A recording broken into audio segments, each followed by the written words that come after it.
السلام علیکم عزیز طلبات، امید کرتی ہوں آپ سب خیریت سے ہوں گی۔ عیسائی نظم میں سے ہم پہلی نظم حمد کی مشق کے بارے میں پڑھیں گے۔ چلے سوال نمبر 5 پہ چلتے ہیں۔ درج ذیل اشارات کی مدد سے حمد کا خلاصہ بیان کریں۔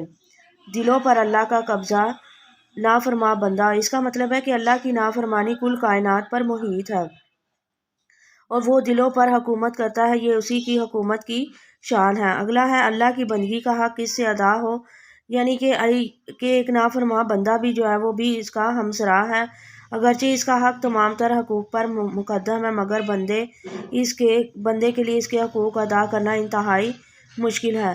اللہ تعالیٰ کو جاننے کا دعویٰ کوئی بھی انسان نہیں کر سکتا۔ اس صفت میں نامحرم اور نامحرم یعنی دونوں برابر ہیں۔ اللہ تعالیٰ کی محبت کے دیوانوں آگے ہے ہمارے پاس لفظ قلت سلطانی۔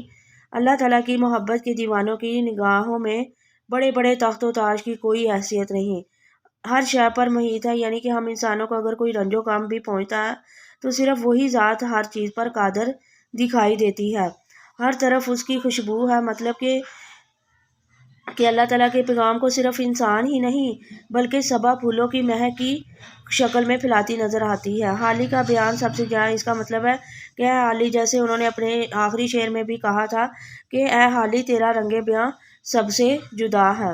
اگلا ہمارے پاس سوال ہے، سوال نمبر 6۔ اعراب لگا کر تلفظ واضح کریں۔ بندہ نافرما، حمد سرا، مقدم، محرم، قلت سلطانی، رنج و مصیبت، آفاق، رنگ بیاں۔ آگے ہمارے پاس سوال ہے، سوال نمبر 7۔ مناسب لفظ کی مدد سے مصرعے مکمل کریں۔ گو سب سے مقدم ہے حق تیرا ادا کرنا، محرم بھی ہے ایسا ہی جیسا کہ نامحرم، جچتا نہیں نظروں میں یہاں قلت سلطانی، آفاق میں پھیلے گی کب تک نامحک تیری، ہر بول تیرا دل سے ٹکرا کے گزرتا ہے۔ آگے ہمارے پاس سوال نمبر 8 ہے۔ نافرمان اور نامحرم میں ناسابقہ ہے۔ آپ ایسی 5 مثالیں تلاش کریں جن میں ناسابقے کے طور پر استعمال ہو۔ چلے ہم دیکھتے ہیں۔ نادان، ناراض، ناسمجھ، نالائق، ناتواں۔ آگے سوال نمبر 9 ہے۔ کالم الف میں دیے گئے الفاظ کو کالم ب کے متعلقہ الفاظ سے ملائیں۔ بندہ نافرماں، اس کا ہوگا ہم سرا، اس سے ہم ملائیں گے۔ اس کے بعد ہے مقدم حق، محرم نامحرم، کملی قلت سلطانی، آفاق مہک، پیغام صبا، بول رنگ بیاں۔